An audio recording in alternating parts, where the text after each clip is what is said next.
Well, with the newly minted NCAA record holder in the 3K, Drew Bosley, congratulations, man. How'd that race play out for you? Up to expectations, or you surprised yourself? Yeah, thank you so much. It was, going in, I just want to see how many people I can beat. I think I was one of 2 collegiates on the line, and going in, I kind of had a sense of fearlessness, and I didn't want to treat any of my competitors differently just because they were professional runners. So yeah, going in, I was committed to just running with the bodies and going with the prescribed pace and just committing to it, and that led to definitely not a comfortable race, but I kept committing to it. I think my coach said every single lap I ran a 30 point except for 2 laps was a 29 point. So it was really consistent running, and it progressively hurt worse and worse, but just committed to that pace. Did you, it's obviously kind of tough coming down from 7,000 feet to have those fitness indicators in training, but going into this, would you know you were, in NCAA record shape, or? To be honest, yeah, I kind of felt like I was in that range. Again, that's not ingrained in my brain though. Ingrained in my brain is competing with the bodies that's on the starting line, and that's that race was like a blueprint of what our program teaches. Not once did I think collegiate record, and then I had nothing left in my legs at the end, and then I heard it from the announcements, and I was like, that's awesome. That's literally a testament to what my coaches preach. You talk a little about the program. There's obviously a lot of hype around, what Mike is doing both in the collegiate and pro level, and what everyone at NAU has done. What's the secret sauce from your perspective? I can speak from my experience.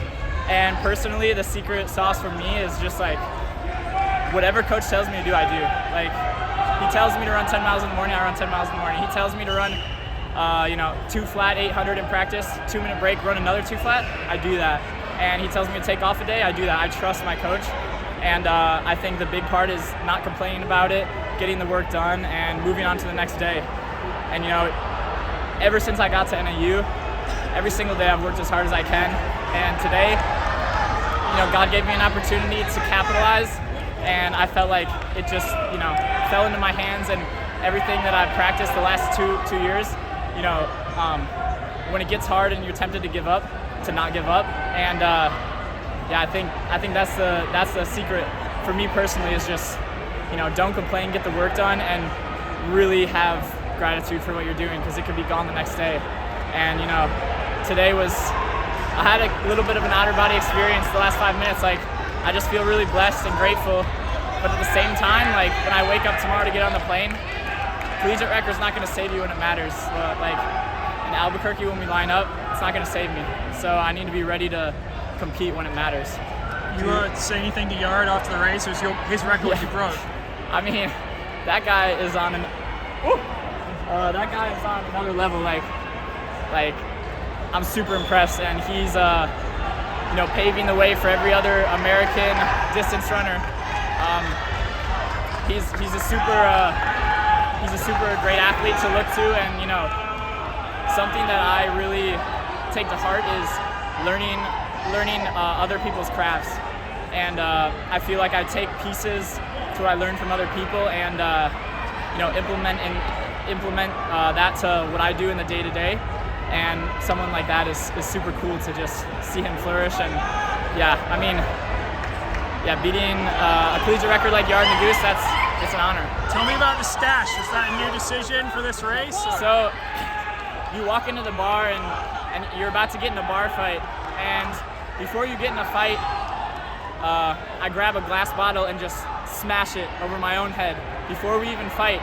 So the guy that I'm fighting is like, what can I do to this guy that he hasn't already done? How can I hurt this guy? So when I line up on the race and people look from side to side and see Bosley with the stash, they're like, this guy doesn't care already. I can't hurt him in the race. Is this based on a true story?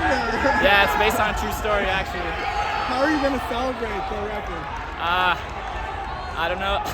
I'm really looking forward to enjoying a great 5K race tonight, watching some close friends like Jordy Beamish run, and I'm super excited. So I'm going to celebrate it, watching a great race, and hopefully I can learn something from that race. That's to my character as an athlete. I'm always trying to learn and grow. And And then I really need some ice cream. Like my throat and lungs hurt.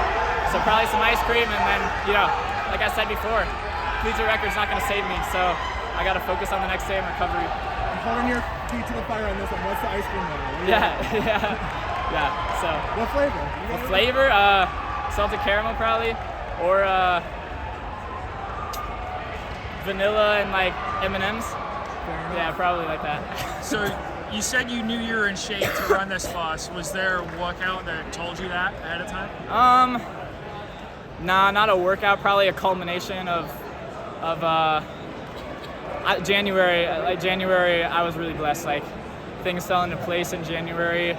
I had some good opportunities to get some good work in.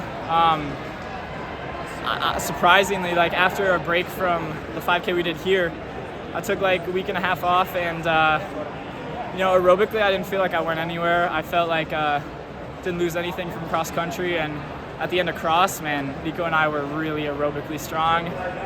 We hadn't hit any paces, and I spent January just hitting paces, callousing as well as we could at 7,000 feet. I ran in our dome like 7,000 feet.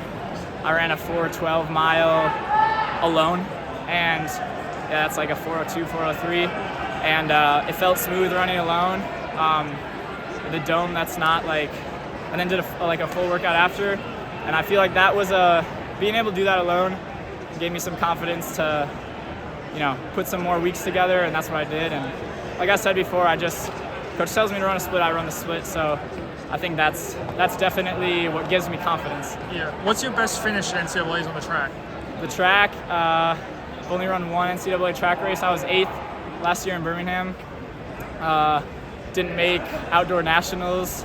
I wasn't thinking the right things, and I brought a lot of like fear and anxiety to the start line, and over the summer I really worked on that with myself internally, and fixed that. And I've been racing fearless, and if that means I get 3rd in a race, 4th in a race, 1st in a race, like that's what I'm bringing to the starting line these days. And And your journalism major, what's the question I should have asked you that I haven't asked you yet?